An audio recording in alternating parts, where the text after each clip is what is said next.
साथियों, आज की क्लास में हम हल करेंगे प्रवाह 2 ब्रिज कार्य पुस्तिका गणित कक्षा 6 एवं 7 के अंतर्गत कार्यपत्रक 26 से। तो चलिए हल करते हैं। कार्यपत्रक 26 दक्षताएं संख्याओं के पैटर्न को पहचान कर आगे बढ़ा पाना। तो हम संख्याओं के पैटर्न को समझेंगे, पहचानेंगे और उसे आगे बढ़ाएंगे। पहला है संख्याओं के पैटर्न को पहचान कर रिक्त स्थानों की पूर्ति कीजिए। हमें यह पैटर्न पहचानना है। पहला है 1 गुणा 9 प्लस 2 बराबर 11। 12 गुणा 9 प्लस 3 बराबर 111। 123 गुणा 9 प्लस 4 बराबर 1111। तो यहां देखिए पैटर्न कैसे बन रहा है। यहां 1 लिखा, यहाँ 1 2, यहाँ 1 2 3 गुणा 9 से हो रहा है। यहाँ सबसे पहले 1 अंक है तो प्लस 2 किया, 2 अंक है प्लस 3 किया, 3 अंक है प्लस 4 किया। अब यहाँ प्लस 2 किया तब 2 बार 1 1 लिखा, प्लस 3 किया 3 बार 1 1 लिखा, प्लस 4 किया तो 4 बार 1 1 1 1 लिखा। अब यहां देखिए अगला जो पैटर्न है, इसी प्रकार से हम संख्या बढ़ाएंगे आगे। अब यहां 1 से 4 तक गिनती लिखेंगे। 1 2 3 4 1234 गुणा 9 और यह प्लस 5 करेंगे तो 5 बार 1 1 आएगा। 1 2 3 4 5 1 बार एक्स्ट्रा छप गया है तो इसे आप हटा दीजिए, इसे आप काट दीजिए, यहां तक ही है। 1 2 3 4 5 यानी 11111 होगा। अगला है, अब हम पैटर्न बनाएंगे, 5 तक गिनती लिखेंगे। 1 2 3 4 5 तो संख्या 12345 गुणा 9 प्लस 6 करेंगे। अब 6 बार 1 1 लिखेंगे। 1 2 3 4 5 6 तो 6 बार 1 1 1 1 लिखा तो यहां आया 1,11,111। अगला अब 6 तक लिखेंगे हम। 1 2 3 4 5 6 और गुणा 9 से करेंगे और प्लस 7 लिखेंगे। अब 7 बार 1 1 लिखेंगे। 1 2 3 4 5 6 7 ये आएगा 11,11,111। तो ये पैटर्न हमने इस प्रकार से आगे बढ़ाया। अगला दूसरा है, इस पैटर्न को समझेंगे। 2 4 5 8 यहाँ आया 6 तो यहाँ 2 में 4 जोड़ा कितना हुआ 6। तो यहाँ 5 में 8 जोड़ा 13। तो अभी यहाँ जोड़ वाला पैटर्न है। 4 में 5 जोड़ेंगे तो प्राप्त होगा 9, यहाँ लिखेंगे हम 9। अब 6 में 9 जोड़ेंगे 15, 9 में 13 जोड़ेंगे 22। अब यहां 15 में 22 जोड़ेंगे 37। इस प्रकार से यह जोड़ वाला पैटर्न हमने पूरा किया। इधर वाला देखिए 5 4 6 3 यहाँ 20 लिखा। 5 का गुणा 4 से 5 चौक 20, यहाँ 4 का गुणा 6 से 4 छंग 24। तो ये गुणे वाला पैटर्न है। तो यहाँ हम 3 का गुणा 6 से करेंगे 3 छंग 18। अब यहाँ 20 का गुणा 24 से करेंगे 24 दूना 48 और 0 लगा देंगे 480। अब यहाँ 24 का गुणा 18 से करेंगे, 24 का गुणा हम 18 से करेंगे, प्राप्त होगा 432। अब यहाँ 480 का गुणा 432 से करेंगे तो यहाँ प्राप्त होगा 2,07,360। 2,07,360 तो यहां गुणे वाला पैटर्न था, हमने इसकी पूर्ति की। चलिए आगे बढ़ते हैं।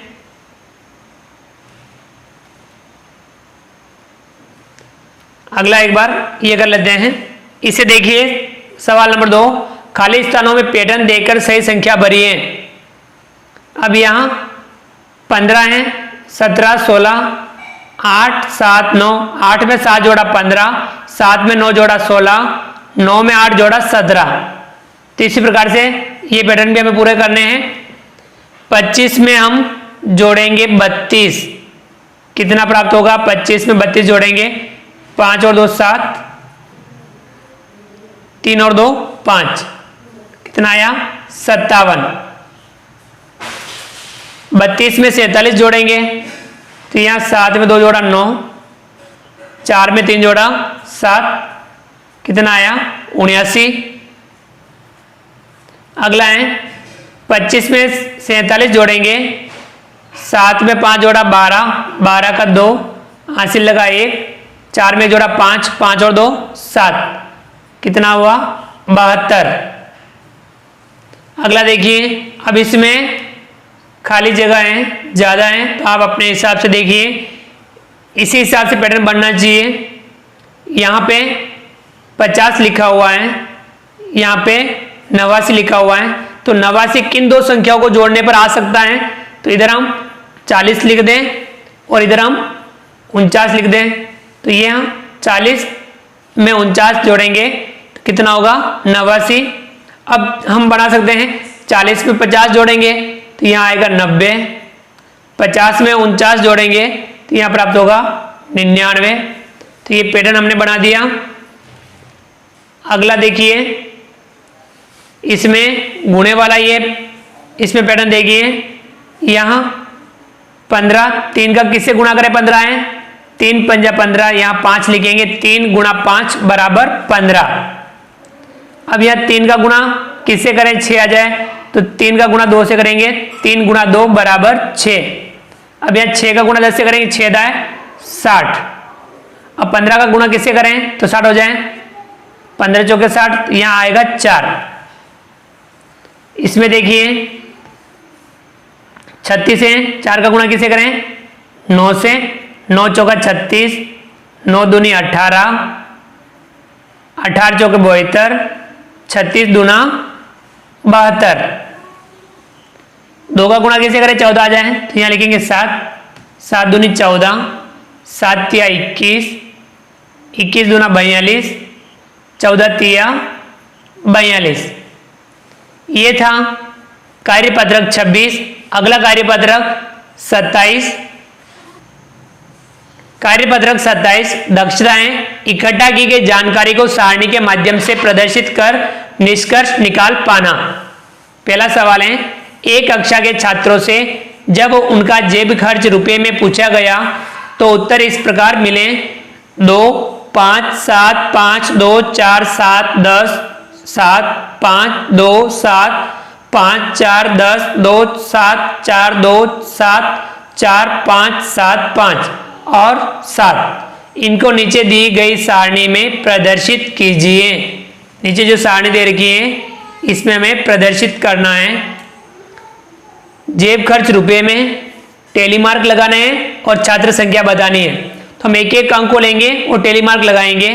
जैसे कि 2 लिया, 2 कहाँ आ रहा है तो यहाँ एक लाइन खींचेंगे, फिर 5 लेंगे, 5 वाले में एक लाइन खींचेंगे, 7 लिया, 7 में एक लाइन खींचेंगे, 5 लिया, 5 वाले में एक लाइन खींचेंगे, 2 वाले में एक लाइन खींचेंगे, 4 वाले में एक लाइन खींचेंगे, 7 वाले में एक लाइन खींचेंगे, 10, तो यहाँ 10 वाला नहीं है तो यहाँ हम बना देंगे 10 वाले में हम एक लाइन खींचेंगे, 7 वाले में हम एक लाइन खींचेंगे,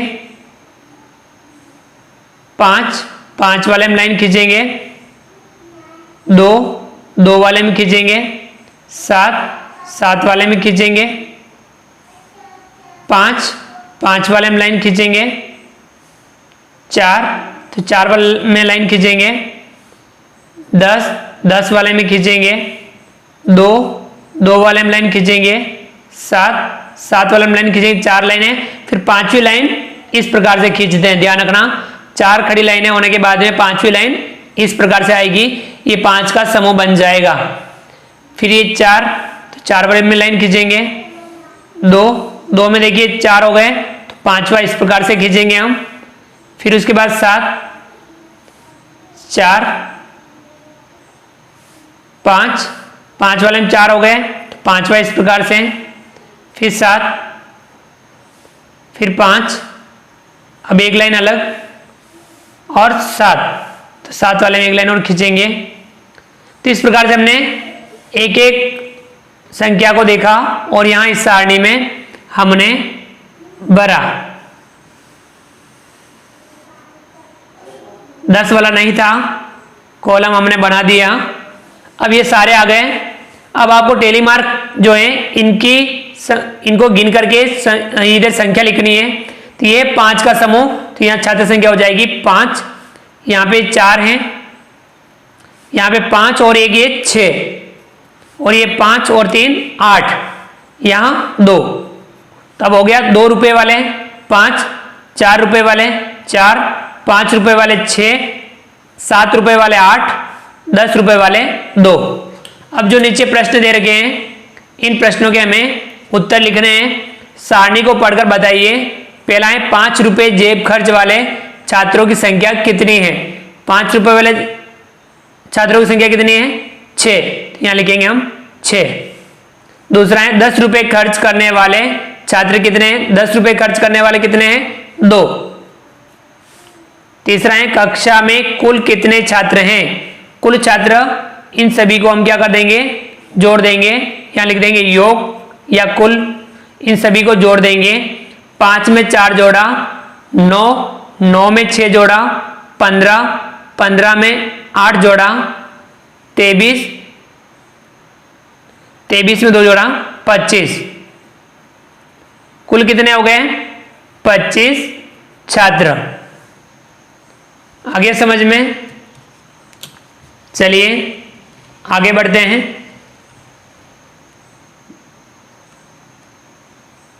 अगला जो है दूसरा सवाल, कक्षा 4 के विद्यार्थियों के प्रथम टेस्ट में अंक इस प्रकार दें। 2 4 5 4 2 3 3 2 3 5 3 2 4 और 3, इनको नीचे दी गई सारणी में प्रदर्शित कीजिए। अब आपको इस सारणी प्रदर्शित करना, अंक बता रहा गया 2 3 4 5। अब यहां टेली मार्क लगाने हैं और छात्र संख्या बतानी है। सबसे पहले 2, 2 वाले में एक लाइन खींची, 4, 4 वाले में खींचा, 5, 5 वाले में लाइन खींचेंगे, फिर 4, तो 4 वाले में, 2, 2 वाले में, 3, 3 वाले में, 3, 3 वाले में, 2, 2 वाले में, 3, 3 वाले में, 5, 5 वाले में, 3, 3 वाले में, 2 यहाँ 2 वाले में, 4 यहाँ 4 वाले में, 3 तो यहाँ 3 में यहाँ 4 हो गए, तो 5वां इस प्रकार से आएगा। अब यहाँ देखिए टेली मार्क हमने लगा दिए। छात्र संख्या कितनी हो गई? 2 वाले 4, 5, 3 और 2। अब यहाँ आपको सारणी के आधार पर बताना है। पहला है सबसे ज्यादा छात्रों के प्राप्तांक क्या हैं। सबसे ज्यादा छात्र कौन से हैं? 5, तो उनके प्राप्तांक कितने हैं? 3। तो सबसे ज्यादा छात्रों के प्राप्तांक क्या हैं?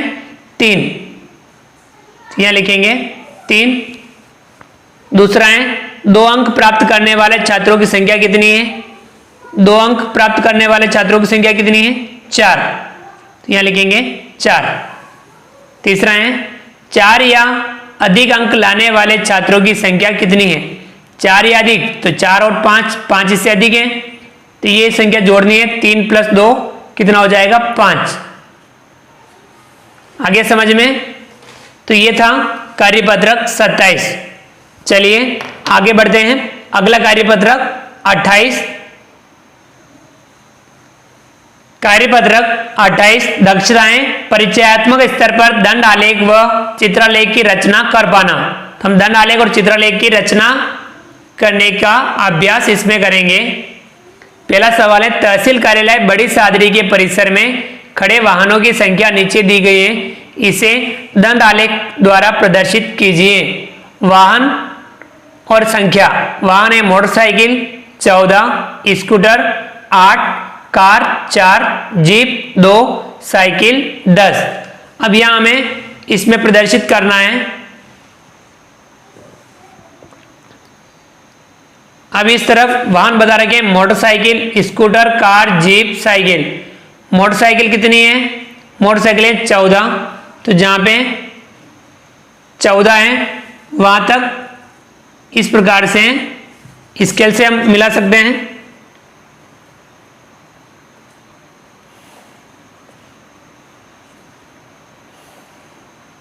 और उसमें छायांकित कर रखा है। तो मोटरसाइकिल कितनी हो गई? 14। इसी प्रकार से स्कूटर हैं 8, तो आपको यहां इसमें 8 तक बढ़ाना है। ये रहा 8, तो हम यहां लाइन खींच देंगे स्केल की सहायता से, सीधी लाइन खींच सकते हैं हम। और इसमें इस प्रकार से छाया कर देंगे।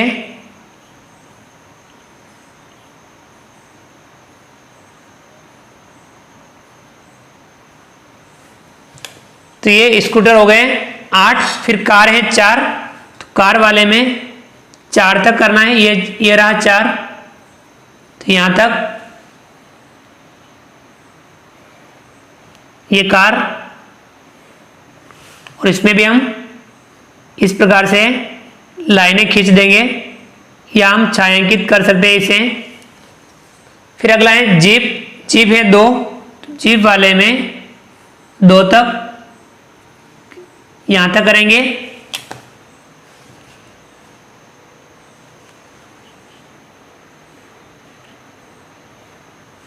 और इसमें हम लाइन खींच देंगे। अगला है साइकिल। साइकिल वाले में 10, तो यहां ये रहा 10, तो यहां 10 तक हम लाइन खींचेंगे।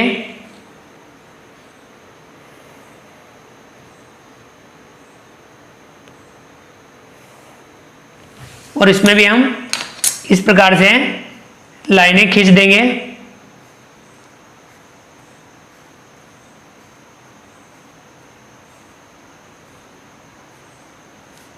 आ गया समझ में? तो इस प्रकार से हमने ये दंड आलेख बनाए। प्रश्न दूसरा है, नीचे लिखे प्रश्नों के उत्तर दीजिए। सबसे अधिक संख्या किस वाहन की है? तो सबसे अधिक संख्या 14 है और वो है मोटरसाइकिल। तो हम लिख देंगे मोटर साइकिल। तो यह हमने मोटरसाइकिल लिखा। ख है 4 पहिया वाहनों की कुल संख्या कितनी है? अब 4 पहिया वाहन कौन कौन से हैं? कार और जीप। मोटरसाइकिल 2 पहिया, स्कूटर 2 पहिया, साइकिल 2 पहिया। कार और जीप 4 पहिए होते हैं, तो उन कार है 4 और जीप है 2, तो संख्या कितनी हो जाएगी? दोनों को जोड़ देंगे तो 6।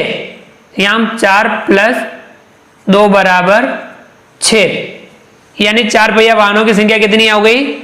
6। तो साथियों, इस प्रकार से हमने आज की क्लास में कार्यपत्रक 26, 27 और 28 को हल किया। आप हमारे इस वीडियो को लाइक कीजिए, चैनल को सब्सक्राइब कीजिए, बेल आइकन ऑल नोटिफिकेशन के लिए दबाइए ताकि आप तक हमारा लेटेस्ट वीडियो सबसे पहले पहुंच पाए। आप अधिक से अधिक साथियों तक हमारे वीडियो शेयर जरूर कीजिए। मिलते हैं अगली क्लास में नए वीडियो नए कंटेंट के साथ में। तब तक के लिए थैंक यू।